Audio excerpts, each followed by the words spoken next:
Hello everyone, welcome to the 17th part of the series.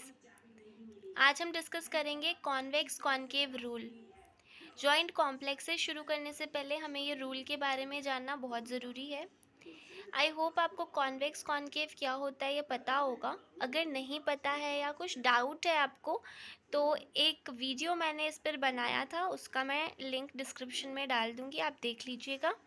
साथ ही साथ इससे पहले जो हमने एक्सिस और प्लेन का वीडियो डिस्कस किया था वो भी आप अच्छे से देखिएगा, तभी इस वीडियो को देखने आइएगा, ठीक है। तभी आपको ये अच्छे से समझ आएगा, ठीक है, थोड़ा इजी लगेगा आपको तब। चलिए हम बात करते हैं। इसमें मेनली 3 रूल्स दिए गए हैं बुक्स में, लेकिन मेन जो होता है ना वो हमारा ये 2 रूल ऐसा है जो मतलब बहुत ज़्यादा इम्पॉर्टेंट है और इसी पर लिंक्ड रहता है ये तीसरा रूल, लेकिन है तो हम जान लेते हैं क्या है। More the congruent surface more the sliding and more the incongruent surface more the rolling occurs. ठीक है, तो सबसे पहले बात आ रही है यहाँ स्लाइडिंग और रोलिंग की, तो हम थोड़ा सा उसका भी बात कर लेते हैं कि स्लाइडिंग रोलिंग है क्या। ठीक है, तो यहाँ एक टर्म देख रहे होंगे आप, ऑर्थोकाइनेमैटिक लिखा हुआ है। ऑर्थो का मतलब क्या है? जॉइंट, काइनेमैटिक मतलब मूवमेंट। जॉइंट में जो मूवमेंट हो रही हैं वो आता है ऑर्थोकाइनेमैटिक में। और ऑस्टियोकाइनेमैटिक क्या होता है? ऑस्टियो मतलब बोन, काइनेमैटिक मतलब मूवमेंट, बोन का जो मूवमेंट होता है। ठीक है, अभी तक हमने जो मूवमेंट पढ़े थे वो क्या थे? फ्लेक्शन, एक्सटेंशन, है ना, यही सब देख रहे थे। तो वो होता क्या था? जैसे अगर आप शोल्डर का फ्लेक्शन करते थे तो क्या होता था? ह्यूमरस जो था वो आप आगे फॉरवर्ड लेकर आते थे, है ना, वापस पीछे ह्यूमरस को लेके जाते थे। एबडक्शन करते थे तो ह्यूमरस को ही थोड़ा दूर लेकर जाते थे। तो उसमें एक्चुअली मूवमेंट किसका होता था? बोन का होता था। तो they are all what? Osteokinematic movements. तो मतलब हम बोल सकते हैं फ्लेक्शन, एक्सटेंशन, एबडक्शन, ये सब क्या है? ऑस्टियोकाइनेमैटिक मूवमेंट है। तो ऑर्थोकाइनेमैटिक मूवमेंट क्या है? जो जॉइंट लेवल पे मूवमेंट होता है, जो हमको नहीं दिखता है। ठीक है, मान लीजिए ये स्कैपुला है और ये ह्यूमरस है। ठीक है, तो अब मान लीजिए ये ना ऐसा कोरोनल प्लेन में अगर हम एक कट करते हैं किसी अ, कोई भी व्यू को आप लेते हो, कोई भी मॉडल को अगर आप कोरोनल प्लेन में कट करते हैं तो क्या होगा? उसमें आप कोरोनल प्लेन में क्या क्या मूवमेंट होते हैं? एबडक्शन, एडक्शन होगा, है ना, मेनली। तो वही देखिए, यहाँ पे जब आप ऐसे करके एबडक्शन कर रहे हो, अडक्शन कर रहे हो, तो आपको एक्चुअली दिखता है कि आपको ह्यूमरस दिख रहा है, लेकिन मूवमेंट यहाँ पे भी तो हो रही है। जॉइंट लेवल में अगर ये हिलेगा ही नहीं, यहाँ पे मूवमेंट होगा ही नहीं, तो ये बोन कैसे मूव करेगा? तो ऑर्थोकाइनेमैटिक मूवमेंट होगा तभी ऑस्टियोकाइनेमैटिक मूवमेंट पॉसिबल है। ठीक है, तभी ये ऐसे मूवमेंट कर सकता है। तो यहाँ इस लेवल पे क्या क्या मूवमेंट होती हैं? जो बोन होगा वो क्या करेगा? जैसे ऐसे करके मूव कर रहा है, ठीक है, तो एक रोलिंग आएगा इसमें। ठीक है, रोलिंग आएगा, स्लाइडिंग आएगा। रोलिंग का मतलब क्या होता है? मान लीजिए जैसे कोई, ये देखिए जैसे ये पॉइंट है, ये हर सरफेस एक नया सरफेस हमेशा छुएगा। जैसे ऐसे ऐसे मैं इसको रोल कर रही हूँ, है ना। रोल करना मतलब हर सरफेस जो है वो नए नए सरफेस को टच करते हुए जाएगा, है ना। और स्लाइडिंग क्या होता है? जब ये एक ही सरफेस, ये जो एक सरफेस है वो ऐसे करके मूव कर रहा है, स्लाइड कर रहा है। ठीक है, तो रोलिंग मतलब न्यू सरफेस ऐसा छूना, और स्लाइड मतलब ऐसे ऐसे करना। स्पिन मतलब क्या होता है? जनरली आप लट्टू घुमाते हैं ना ऐसा टॉप, वो होता है स्पिनिंग। और ट्रैक्शन क्या होता है?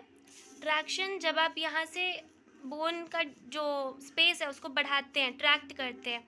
और कंप्रेशन मतलब उसको वापस से एकदम दोनों बोन्स आपस में ऐसा जुड़ने लगते हैं, उसको कंप्रेशन कहते हैं। तो ये कुछ 5 ऐसी चीज़ें हैं। ग्लाइडिंग या स्लाइडिंग दोनों एक ही है, ठीक है। स्लाइडिंग और ग्लाइडिंग सेम है। तो ये हम पहला बोले क्या क्या? रोलिंग होता है, स्लाइडिंग होता है, स्पिनिंग होता है, ट्रैक्शन होता है, एंड और क्या था? कंप्रेशन होता है। ये 5 चीज़ें हैं जो हमारे ऑर्थोकाइनेमैटिक में होते हैं, ठीक है। अब हम बात करते हैं सेकेंड रूल का। When the convex moves on concave, the orthokinematic movement of gliding will take place opposite to the osteokinematic movement. तो यहाँ पे पहले देख लीजिए, यहाँ बोल रहा है कॉन्वेक्स अगर मूव करता है, देखिए हमेशा क्या होता है ना, जब भी हम मूवमेंट करते हैं तो कोई एक बोन स्टेबल रहता है और एक बोन मूव करता है। तो मान लीजिए ये वाला मूवेबल बोन है, यहाँ क्या बोला, कॉन्वेक्स मूव कर रहा है। और कॉन्वेक्स क्या होता है, ये वाला सरफेस कॉन्वेक्स होता है ना। अगर कॉन्वेक्स मूव करेगा तो ऑर्थोकाइनेमेटिक मूवमेंट जो होगी ग्लाइडिंग की, ऑर्थोकाइनेमेटिक मूवमेंट जो होगा आपके ग्लाइडिंग का, वो अपोजिट डायरेक्शन में होगा ऑस्टोकाइनेमेटिक मूवमेंट से। ठीक है, जैसे ऑस्टोकाइनेमेटिक मूवमेंट इधर क्या होगा, अगर मैं यहाँ ऑस्टो मतलब बोन का मूवमेंट, तो बोन का मूवमेंट ऐसे जो कर रही हूँ, ये क्या हो रहा है, ये मैं ऊपर लेके जा रही हूँ, है ना, मतलब एबडक्शन कर रही हूँ। तो एक्चुअली मेरा बोन जो हो रहा है वो कहाँ जा रहा है, ऊपर जा रहा है। तो मैं बोलूँगी रोलिंग क्या हो रही है, ऊपर हो रही है, सुपीरियर हो रही है रोलिंग। लेकिन यहाँ पर जो मेरा वो है ग्लाइडिंग है, वो क्या होगा, इन्फीरियर होगा, है ना। तभी तो ये मूवमेंट पॉसिबल है, नहीं तो ये मूवमेंट तो पॉसिबल नहीं हो पाएगा, है कि नहीं। यहाँ पे जब भी आप एबडक्शन करेंगे तो एबडक्शन करते टाइम आप एबडक्शन देखिए, रोलिंग जो भी होती है ना, रोलिंग आप जिधर मूवमेंट करते हैं उसी जगह रोलिंग होती है। तो आप ऐसे जब स्कैपुला है यहाँ से आप इसको ऊपर लेके जा रहे हो एबडक्शन करने के लिए, अभी आप एनाटॉमिकल पोजीशन में हो, आपको एबडक्शन करना है ऐसे, तो आपकी रोलिंग भी क्या होगी, ऊपर जा रही है, तो रोलिंग विल बी सुपीरियर। लेकिन आप देखिए अभी ये जो पोजीशन है वो क्या हुआ, यहाँ से वो स्लाइड होते होते होते होते ऐसे आ गया, तो ग्लाइडिंग या स्लाइडिंग क्या होगी, इन्फीरियर हो गई, मतलब बोन गया ऊपर, लेकिन ऑर्थोकाइनेमेटिक में क्या मूवमेंट हो रही है, ग्लाइडिंग हो रही है नीचे। ठीक है, ये क्लियर है। जब भी आप मूवमेंट करेंगे तो रोलिंग ना, इसका कोई टेंशन नहीं लेना है, दोनों रूल में जो रोलिंग होता है ना, जहाँ आपका मूवमेंट हो रहा है, जो आपको दिख रहा है मूवमेंट, उसी डायरेक्शन में आप रोलिंग बोल दीजिए। तो जैसे यहाँ एबडक्शन हो रहा है तो बोन कहाँ दिख रहा है जाते हुए, सुपीरियर, तो बोल दीजिए रोलिंग क्या है, सुपीरियर। लेकिन जब कॉन्वेक्स मूव कर रहा है तो इसका क्या हो जाएगा, स्लाइडिंग नीचे जाएगा, क्योंकि अगर आप इसको भी सुपीरियर ले लोगे, ऐसे सुपीरियर ले लोगे, तो ये तो एबडक्शन हो रहा है ना, ऐसे करोगे तो एबडक्शन हो जाएगा, लेकिन आपको तो एबडक्शन करना है, और एबडक्शन करने के लिए ऐसे नीचे जाना चाहिए, समझ रहे हैं आप, ऐसे जाना चाहिए, तो स्लाइडिंग नीचे है, रोलिंग ऊपर है। क्लियर। फिर हम बात करते हैं रूल 3 की, when concave is moving on convex surface the osteokinematic movement and orthokinematic movement occurs in the same direction. ये आपको बहुत अच्छा लगेगा शायद। यहाँ पे क्या होता है ना, जब भी मूवेबल सरफेस क्या है, कॉनकेव है, तो कॉनकेव में जहाँ पे भी आपका मूवमेंट हो रहा होता है, ऑस्टियोकाइनेमेटिक और ऑर्थोकाइनेमेटिक सेम जाता है। ठीक है, आपको जो दिख रहा है आपको वही बोलना रहता है। जैसे in this case scapula concave है ना, ये मूव कर रहा है, तो अगर ये ऐसे करके ऊपर जा रहा है, सुपीरियर जा रहा है, तो रोलिंग और स्लाइडिंग दोनों ही सुपीरियर होगी, नीचे जाएगा तो दोनों ही हमारा इन्फीरियर होगा, मतलब रोलिंग भी इन्फीरियर और स्लाइडिंग भी इन्फीरियर। ठीक है, तो इसमें कोई ऐसा डाउट वाली बात तो है नहीं। जब भी कॉनकेव सरफेस मूव करेगा उस समय हमारा रोलिंग और स्लाइडिंग दोनों ही सेम डायरेक्शन में होने वाला है। किसके, जो भी आप मूवमेंट कर रहे हैं उसके। When concave is moving on convex surface, the osteokinetic movement and orthokinetic movement occurs in the same direction. जो आपको दिख रहा होगा मूवमेंट, उसी डायरेक्शन में ऑर्थोकाइनेमेटिक मूवमेंट होने वाली है।